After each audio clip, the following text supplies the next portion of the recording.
ఈరోజు మన ఛానల్లో నేను చేయబోతున్న రెసిపీ వచ్చేసి పిల్లలకు పెద్దలకు అందరికీ ఎంతో ఇష్టమైన చికెన్ బిర్యానీ.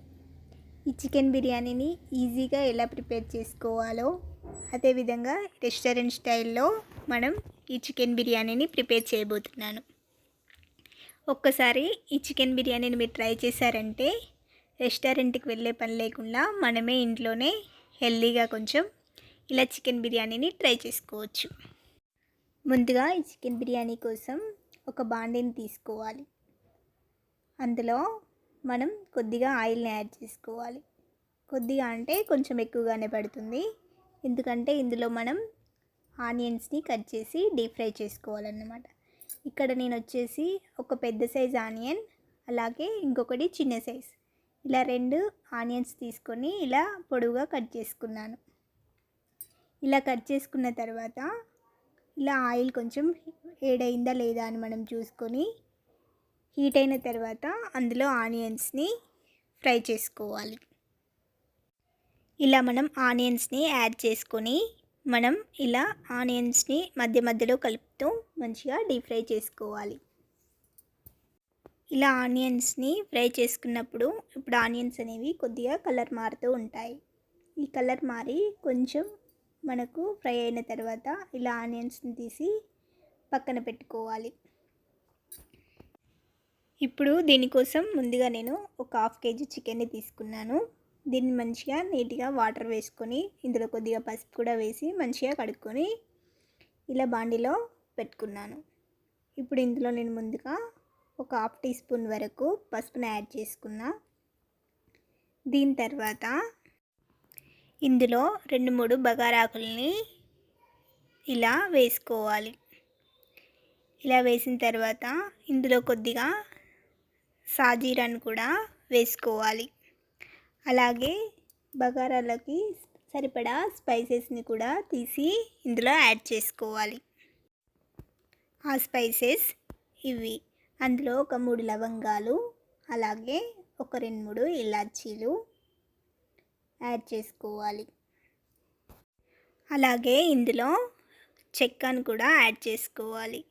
ఇలా దాల్చిన చెక్కను యాడ్ చేసిన తర్వాత అనాస పువ్వు, అలాగే మొగ్గ, అలాగే మిగిలిన స్పైసెస్ని కూడా యాడ్ చేసుకోవాలి.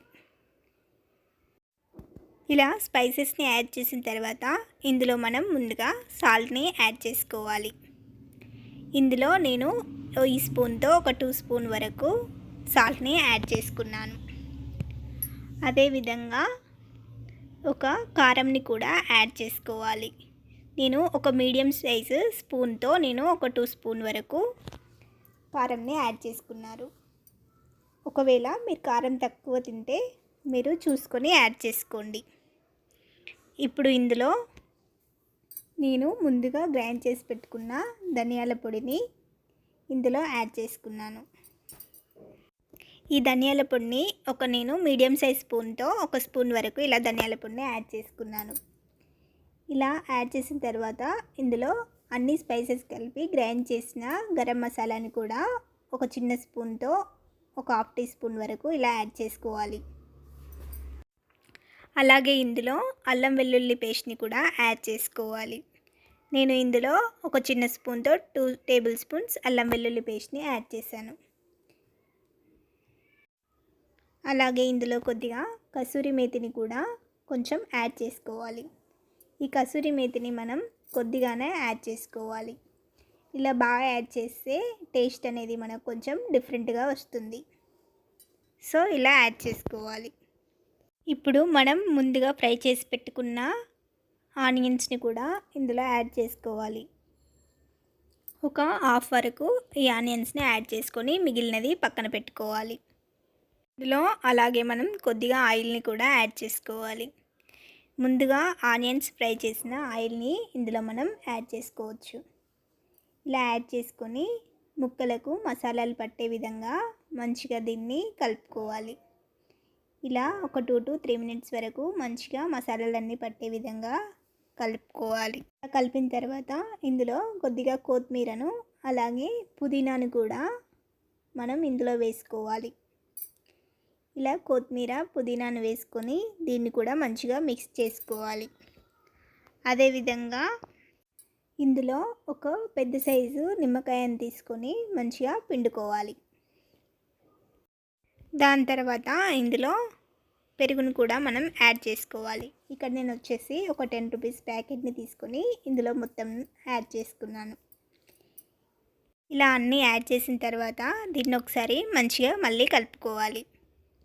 ఇలా ముక్కలకు అన్ని మసాలాలు అంతా పట్టే విధంగా ఒక 3 to 4 మినిట్స్ వరకు మంచిగా దీన్ని కలుపుతూ ఉండాలి. ఇలా దీన్ని మంచిగా కలిపిన తర్వాత ఇందులో పచ్చిమిర్చిని కూడా ఒక 2 మధ్యలోకి చీల్చుకొని ఇందులో యాడ్ చేసుకోవాలి. ఇది యాడ్ చేసిన తర్వాత దీన్ని half an hour to 1 hour వరకు మీకు టైం ఉంటే ఒక 1 to 2 అవర్స్ వరకు దీన్ని ఇలా పక్కన పెట్టుకొని ఉంచుకోవాలి. లేకపోతే మనం వెంటనే కూడా ఒక 15 మినిట్స్ ఉంచి మనం ప్రిపేర్ చేసుకోవచ్చు. ఇప్పుడు ఇందులో మనం రైస్ని తీసుకుంటున్నాను. రైస్ వచ్చేసి నేను ఒక హాఫ్ కేజీ వరకు తీసుకున్నాను. ఇలా బాస్మతి రైస్ని మనం తీసుకొని దీన్ని మంచిగా వాష్ చేసుకోవాలి. ఒక 3 to 4 టైమ్స్ దీన్ని మంచిగా కడుక్కున్న తర్వాత ఇందులో వాటర్ పోసి మనం పక్కన పెట్టుకోవాలి. మనం ఈ బాస్మతి రైస్ని కడిగేటప్పుడు ఎక్కువగా ప్రెస్ చేసి కడగద్దు, ఎందుకంటే మనకు రైస్ అనేది విరిగిపోతాయి. ఇలా బాస్మతి రైస్ని మంచిగా కడుక్కొని వాటర్ వేసుకున్న తర్వాత ఇందులో మనం దీనిలో స్పైసెస్ని మనం యాడ్ చేసుకోవాలి. ముందుగా ఒక 2 నుంచి 3 వరకు బగారా ఆకులను యాడ్ చేసుకోవాలి. అదేవిధంగా 2 లవంగాలు, 2 ఇలాచీలు, ఒక చెక్కను, అలాగే నేను చూపించిన స్పైసెస్ అన్నిటిని కూడా ఇందులో యాడ్ చేసుకొని మనం ఉంచాలి. అదేవిధంగా ఇందులో కొద్దిగా సాజీరాను కూడా యాడ్ చేసుకోవాలి. ఇప్పుడు ఇందులో కొద్దిగా కసూరి మేతిని కూడా యాడ్ చేసుకోవాలి. అలాగే ఒక 2 పచ్చిమిర్చిని కూడా యాడ్ చేసుకొని ఒక హాఫ్ టీ స్పూన్ వరకు అల్లంని కూడా యాడ్ చేసుకోవాలి. అలాగే ఇందులో ఒక నిమ్మకాయని కట్ చేసుకొని ఒక హాఫ్ నిమ్మకాయని ఇందులో మనం పిండుకోవాలి. ఇలా నిమ్మకాయని పిండిన తర్వాత ఇందులో కొద్దిగా కొత్తిమీరని కూడా మనం యాడ్ చేసుకోవాలి. పుదీనాను, కొత్తిమీరను ఇలా యాడ్ చేసిన తర్వాత ఒకసారి మంచిగా కలుపుకోవాలి. ఇప్పుడు ఇందులో కొద్దిగా ఆయిల్ని కూడా మనం యాడ్ చేసుకోవాలి. ఇలా ఆయిల్ని యాడ్ చేయడం వల్ల మనకు రైస్ అనేది కొంచెం పొడి పొడిగా వస్తుంది. ఇలా ఆయిల్ని మనం యాడ్ చేసిన తర్వాత మనకు ఇప్పుడు ఇందులో కొద్దిగా సాల్ట్ని కూడా యాడ్ చేసుకోవాలి.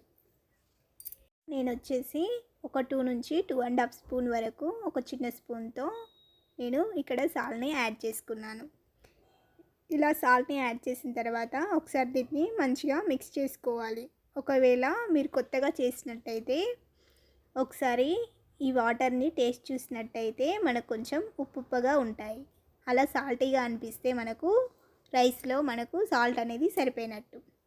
లేకపోతే అందులో ఇంకొంచెం సాల్ట్ని యాడ్ చేసుకోవాలి. ఇప్పుడు మనం ముందుగా కలిపెట్టిన చికెన్ని ఇలా స్టవ్ పై పెట్టుకోవాలి. ఇలా స్టవ్ ఆన్ చేసి కాసేపు స్టవ్ పై దీన్ని ఉడికించుకోవాలి.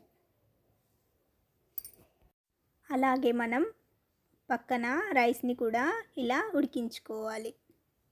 ఇలా రైస్ అనేది ఒక 70% ఉడికిన తర్వాత మనం స్టవ్ని ఆఫ్ చేసుకోవాలి. ఒకవేళ మనకు డౌట్ ఉంటే రైస్ని ఇలా చేత్తో కొంచెం చూస్తే అది కొంచెం విరిగినట్టు ఉంటే మనకు రైస్ అనేది ఒక 70 నుంచి 80% వరకు ఉడికినట్టే. ఇప్పుడు మనం చికెన్లో ఇలా వాటర్ అనేవి వస్తూ ఉంటాయి. నాకు ఆ బాండీ సరిపోదు కాబట్టి నేను దీన్ని వేరే దాంట్లో షిఫ్ట్ చేసుకున్నాను. లేకపోతే మీరు ముందుగానే ఒక పెద్ద బాండీని పెట్టుకోండి. నా దగ్గర ఈ బాండీయే ఉంది కాబట్టి నేను దీంట్లో వేసుకున్నాను. ఇప్పుడు ఇందులో మనం చికెన్ అనేది అడుగంటకుండా మాడిపోకుండా ఉండాలంటే, అదేవిధంగా చికెన్ కూడా మంచిగా సాఫ్ట్గా జ్యూస్గా ఉండాలంటే ఇందులో ఒక హాఫ్ గ్లాస్ వరకు మనం ముందుగా ఉడికించిన అన్నంలోని వాటర్ని ఇందులో యాడ్ చేసుకోవాలి. ఇలా యాడ్ చేసిన తర్వాత మనం ఉడికించిన రైస్ని ఫస్ట్ ఒక 70% లేయర్ని ఇందులో యాడ్ చేసుకోవాలి. తర్వాత మనం ఇంకో 80% ఉడికిన రైస్ని కూడా మొత్తం ఇందులో యాడ్ చేసుకొని మంచిగా దీన్ని పరుచుకోవాలి. ఇలా రైస్ మొత్తం మనం యాడ్ చేసుకున్న తర్వాత ఇప్పుడు ఇందులో ముందుగా మనం రైస్ని ఉడికించిన వాటర్ని ఇందులో కొద్దిగా ఒక 1 గ్లాస్ వరకు వాటర్ని చుట్టూ ఇలా నేను చూపించిన విధంగా వాటర్ని యాడ్ చేసుకోవాలి. ఎందుకంటే మనకు అన్నం కొంచెం పొడిగా పుల్లలుగా ఉన్నట్టు అనిపిస్తే ఇలా వాటర్ని యాడ్ చేసుకోవడం వల్ల మనకు అన్నం అనేది పర్ఫెక్ట్గా రెడీ అయిపోతుంది. ఇప్పుడు ఇందులో మనం కొన్ని పక్కన పెట్టిన బ్రౌన్ ఆనియన్స్ని ఇందులో మిగిలినవి యాడ్ చేసుకోవాలి. ఈ విధంగా కొంచెం కొత్తిమీర పుదీనాను కూడా ఇలా పైన మంచిగా వేసుకోవాలి. అలాగే ఇందులో ఒక 2 నుంచి 3 స్పూన్స్ వరకు మనం నెయ్యిని కానీ నూనెని కానీ యాడ్ చేసుకోవాలి. ఇలా యాడ్ చేసుకొని దీనిపై మనం మూతను ఫిక్స్గా ఉండే విధంగా పెట్టుకోవాలి. మీ దగ్గర బిర్యానీ చేసే గంజి ఉంటే మీరు అందులో చేసుకోండి. నా దగ్గర ఆ గంజి లేదు కాబట్టి నేను ఇందులో చేశాను. ఇలా మూత పెట్టేసి బరువుగా ఉండే ఏదైనా వస్తువుని దానిపై పెట్టండి. ఎందుకంటే మనకు ఆవిరి అనేది బయటికి పోకుండా ఉండాలి. ఇలా మనం స్టవ్ పై ఒక 5 మినిట్స్ హై ఫ్లేమ్లో పెట్టి 10 to 15 మినిట్స్ వరకు లో ఫ్లేమ్లో పెట్టినట్టయితే మనకు బిర్యానీ అనేది చాలా పర్ఫెక్ట్గా రెస్టారెంట్ స్టైల్లో మనకి చికెన్ బిర్యానీ అనేది రెడీ అయిపోతుంది. అలా ఒక 15 మినిట్స్ to 20 మినిట్స్ అయిపోయిన తర్వాత కాసేపు ఒక 10 మినిట్స్ వరకు స్టవ్ పై అలాగే వదిలేసి 10 మినిట్స్ తర్వాత ఇలా మూతను తీసి మనం మంచిగా కలుపుకోవాలి. అలా అని మనం ఇష్టం వచ్చినట్టు కలిపితే రైస్ అనేది బ్రేక్ అయిపోతుంది. సో వన్ సైడ్ నుంచి మనం దీన్ని తీస్తూ ఇలా మంచిగా కలుపుకోవాలి. మనకు ఎంతో టేస్టీగా ఉండే రెస్టారెంట్ స్టైల్లో ఉండే పర్ఫెక్ట్ చికెన్ బిర్యానీ అనేది మనకు రెడీ అయిపోతుంది. ఇలా మీరు కూడా ఒకసారి ఈజీగా ట్రై చేసుకొని చూడండి. మీకు రెస్టారెంట్ల లాగా ఉండే చికెన్ బిర్యానీ అనేది ఎలా ఉంటుందో మీకు కూడా అదే విధంగా దీన్ని టేస్ట్ చేస్తే అలానే అనిపిస్తుంది. మీరు కూడా ఒకసారి ట్రై చేసి ఈ వీడియో కనుక మీకు నచ్చినట్లయితే లైక్ చేయండి, షేర్ చేయండి, సబ్స్క్రైబ్ చేయడం మర్చిపోకండి. మీరు కూడా ట్రై చేసి ఎలా వచ్చిందో నాకు కామెంట్ సెక్షన్లో చెప్పండి. Thanks for watching this video.